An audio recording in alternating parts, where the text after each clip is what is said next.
Très chers frères et sœurs nord, sud, de l'est à l'ouest, bonjour, bonjour, bonsoir. Nous sommes en train d'assister à la démonstration d'un petit pousset qui devient de plus en plus un géant en Afrique et qui met mal à l'aise et qui met à genoux toute la supercherie des gouvernants, des préfets, des sous-préfets que les impérialistes ont placés partout en Afrique. Ibrahim Traoré, puisqu'il s'agit de lui, vient encore de frapper fort. 200 milliards de matériel, d'équipement. Mais de quel équipement s'agit-il? Regardez toutes ces images, on vous montre le type d'équipement. Vous savez, on a toujours dit, lorsque vous voulez aller loin, vous ménagez votre monture. C'est-à-dire que le point d'être dans la littérature et tout, voilà un pragmatique, entouré de technocrates. Ils savent où ils vont, où ils amènent les gens. Ibrahim Traoré veut développer son pays. Maintenant, il se lance dans une révolution. Il veut faire du Burkina Faso un des fleurons, un des géants au niveau africain et voire au niveau mondial. Il sait qu'il faut se doter de matériel de structure.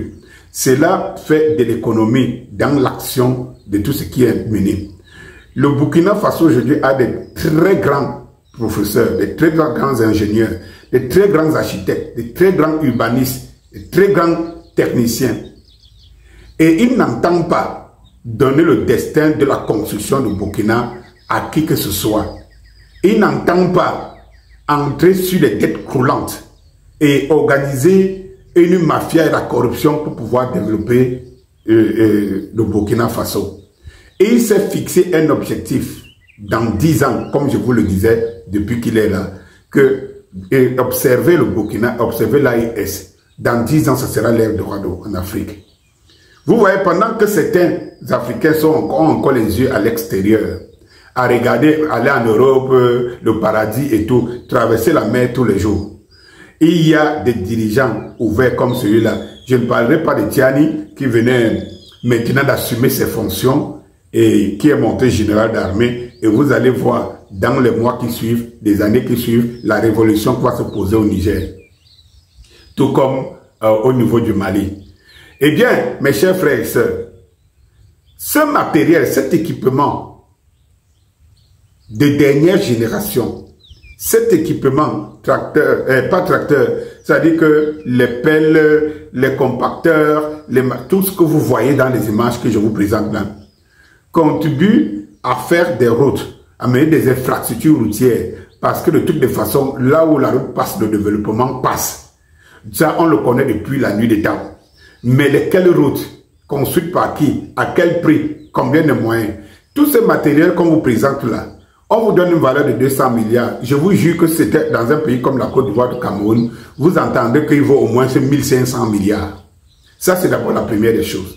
La seconde des choses, c'est que Ibrahim Traoré s'est mis dans la tête à partir du matériel d'équipement, parce que ce n'est qu'une partie qui est arrivée, c'est de construire toutes les infrastructures du Burkina Faso avec le matériel, non pas de location, pas de location d'engins, pas de location de matériel, pas de location d'équipement.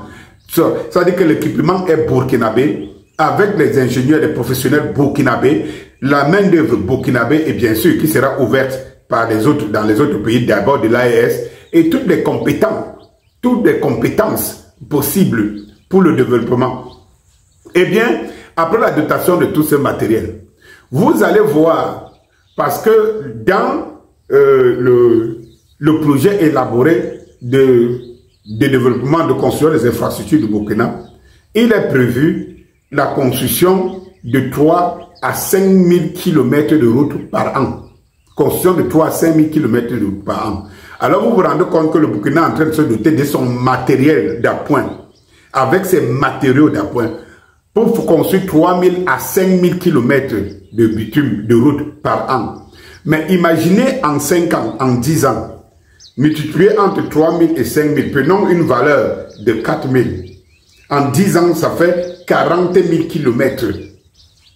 40 000 km avec une qualité d'asphalte, c'est-à-dire une qualité de goudron digne de ce nom, parce que de toutes les façons, il n'y a pas à voler, il n'y a pas à doubler les factures, il n'y a pas à réduire le matériel pour voler pour faire le plus-value et tout. C'est-à-dire que vous avez des équipements, vous avez des moyens, vous avez des techniciens et des professionnels adéquats.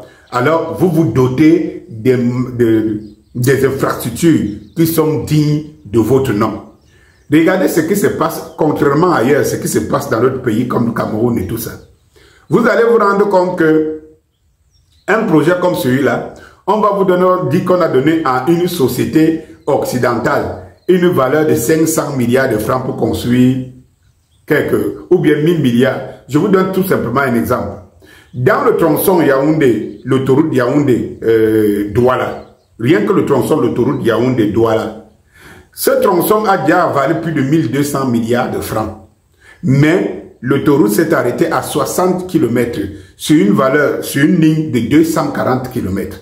Donc, 60 km, vous pouvez imaginer, qui ont valu au Cameroun, dans l'argent des contribuables et des dettes qu'ils auront à payer demain, plus de 1200 milliards.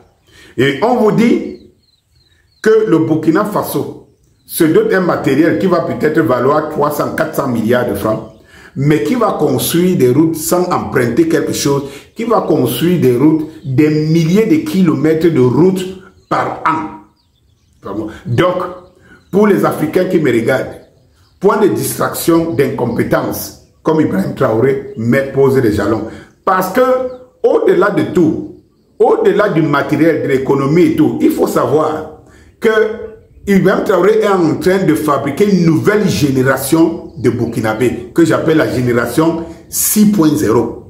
Cette nouvelle génération de Burkinabés, ce sera des meilleurs ingénieurs du monde, des meilleurs professionnels, des meilleurs technocrates, des meilleurs enseignants, parce que c'est comme ça que va une société, que marche une société.